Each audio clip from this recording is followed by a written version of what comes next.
नमस्कार मित्रांनो, माझं नाव प्रशांत निकम आणि महाराष्ट्र माझा या चॅनलमध्ये तुमचं सर्वांचं स्वागत आहे. आपण नेहमीच नवनवीन आगळे वेगळे विषय घेऊन येत असतो. आजचा सुद्धा विषय खूप जबरदस्तच असणार आहे. जर चॅनलला सबस्क्राईब केलं नसेल तर सबस्क्राईब करा आणि नेहमी लाईक आणि शेअर पण करत जा.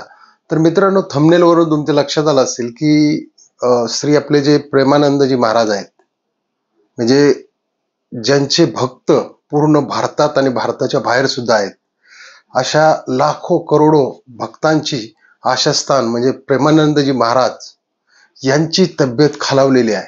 तर नेमका काय विषय आपण सविस्तर पाहणार आहोत त्याच्यामध्ये, की प्रेमानंदजी महाराजांचं बालपण आणि सध्या त्यांना काय त्रास होतो आणि त्यांनी कुठल्या कुठल्या तपस्या केलेल्या आहेत. तर मित्रांनो, प्रेमानंदजी महाराज आहेत, त्यांना गेली 22 वर्ष दोन्ही किडन्या फेल आहेत. त्यांच्या दोन्हीही किडन्या फेल आहेत.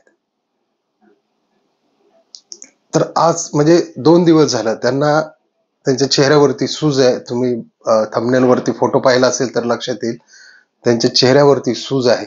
व तिथेच वृंदावनमध्ये, म्हणजे जे युपी मध्ये जे वृंदावन आहे त्या ठिकाणी त्यांची जी श्रीकृष्ण शरणायम सोसायटी आहे त्या ठिकाणी त्या दोन फ्लॅटमध्ये, एका फ्लॅटमध्ये त्यांची त्या ठिकाणी डायलिसिसची व्यवस्था केलेली आहे. आता हे डायलिसिस म्हणजे काय आहे की डायलिसिस हा प्रकार अगोदर बऱ्याच लोकांना माहित नसतो. मी तुम्हाला सविस्तर सांगतो की डायलिसिस मध्ये काय केलं जातं. जेव्हा एखाद्या व्यक्तीच्या किडन्यांचं काम काय असतं की किडन्या ह्या रक्त शुद्ध करत असतात आणि दुसरी गोष्ट, जे विषारी द्रव आहेत ते लघवीवाटे बाहेर काढतात. म्हणजे जे रसायन असतील किंवा विषारी काही असतील तर ती आपल्या शरीरात 24 तास ती प्रोसिजर ह्या किडन्या दोन्ही मिळून कार्यरत असतात. परंतु महाराजांवरती जी राधाराणीची कृपा आहे, 22 वर्ष त्यांना कुठलाही त्रास झाला नाही. अगोदर त्यांना आठवड्यातून एकदा डायलिसिस होता, आता मात्र त्यांना रोज डायलिसिस आहे. डायलिसिस साठी रोजचे 5 तास लागतात.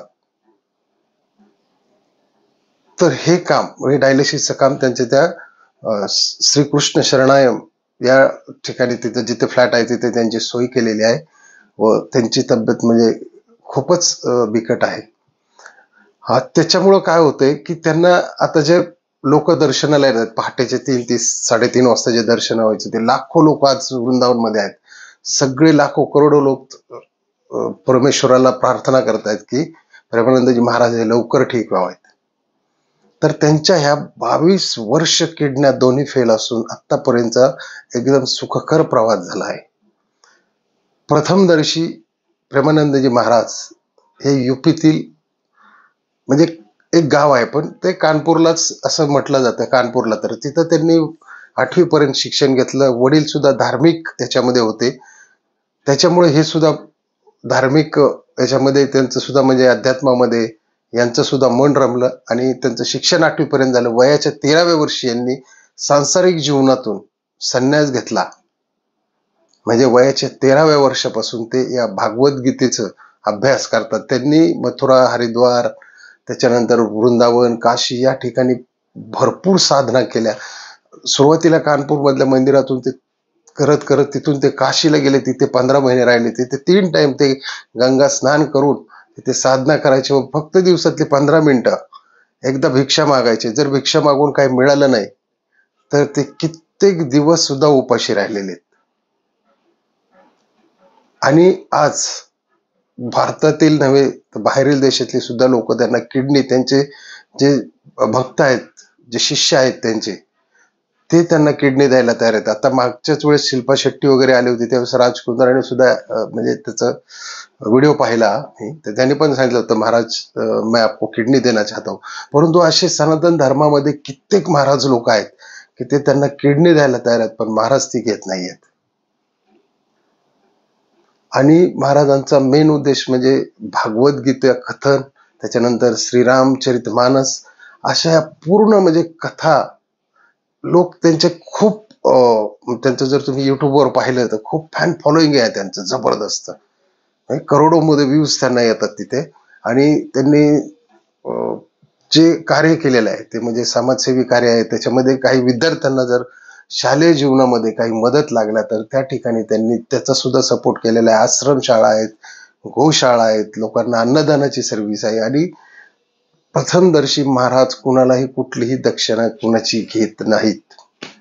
जसे आपण पाहतो की काही काही जे महाराज असतात ते भरपूर देणग्या वगैरे घेतात, परंतु प्रेमानंदजी महाराज म्हणजे साक्षात एक परमेश्वराचं रूप या मानवी जन्मात आलं.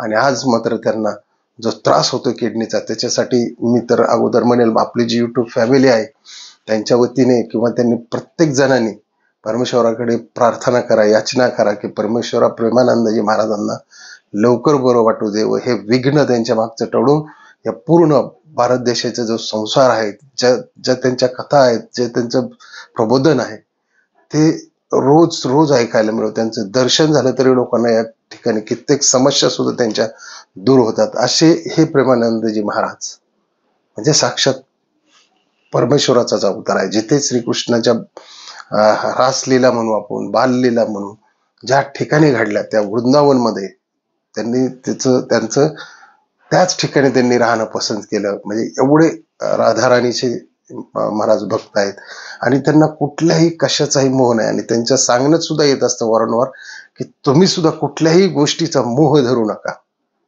मोहात अडकलेली माणसं ही संसारात अडकलेली माणसं आणि मोहात अडकलेली माणसं ही कधी आयुष्यात कुठलीही प्रगती करू शकत नाही. महाराजांवर किती जरी बोललं मित्रांनो तर खूप कमी आहे. आज त्यांचे फॅन्स म्हणजे लाखो बॉलिवूडचे सितारे वगैरे, आत्ताच आपला क्रिकेटपटू विराट कोहली, अनुष्का शर्मा हे सुद्धा त्यांना भेटून गेले. बरेच खली वगैरे हे आणि मोठमोठे जे पदवीधर डॉक्टर्स असतील किंवा वकील असतील किंवा दुनियेत जेवढे जेवढे प्रोफेशनल आहेत हे सर्व लोकांनी त्यांचा आशीर्वाद घेतलेले आहेत. आणि महाराजांच्या दरबारामध्ये किंवा त्यांच्या कथा दरबारामध्ये एक सर्वसामान्य गरीब आणि कितीही उद्योगपती मोठा असला तरी तो सारखाच आहे. म्हणून मित्रांनो आज खरोखर वाईट वाटतं की परमेश्वर चरणी, स्वामी समर्थांचरणी मी प्रार्थना करतो की मानवरूपी जो हा परमेश्वर तुम्ही या जन्मात आमच्यासारख्या दिलेला आहे त्यांना लवकरात लवकर बरं वाटो आणि त्यांना दीर्घ आयुष्य लाभो अशी मी आणि माझ्या युट्यूब फॅमिलीच्या वतीने परमेश्वराला प्रार्थना करतो. मित्रांनो व्हिडिओ कसा वाटला कमेंटमध्ये नक्की लिहा आणि महाराजांसाठी, आपल्या प्रेमानंद महाराजांसाठी प्रत्येकाने आपल्या युट्यूब फॅमिलीने देवाला प्रार्थना करा की त्यांना बरं वाटू दे. म्हणून लाईक करा, शेअर करा आणि सबस्क्राईब केलेलं असेल तर हा चॅनल आपलं सबस्क्राईब करून ठेवा, कारण आपण नेहमीच असे नवनवीन अपडेट तुमच्या सोबतीला आणत असतो. आपल्याकडं नुसतं एंटरटेनमेंट किंवा कुठले भांडणाचे व्हिडिओ नसतात. तुम्ही इथून मागचे 10-15 व्हिडिओ जरी पाहिले तरी तुमच्या लक्षात येईल की महाराष्ट्र माझा म्हणजे खरोखर आपल्या या युट्यूब फॅमिलीसाठी एक मदत म्हणून चॅनल आहे आणि एक प्रत्येक क्षेत्रातली माहिती देणारा चॅनल आहे. तर चला मित्रांनो, जय हिंद, जय महाराष्ट्र.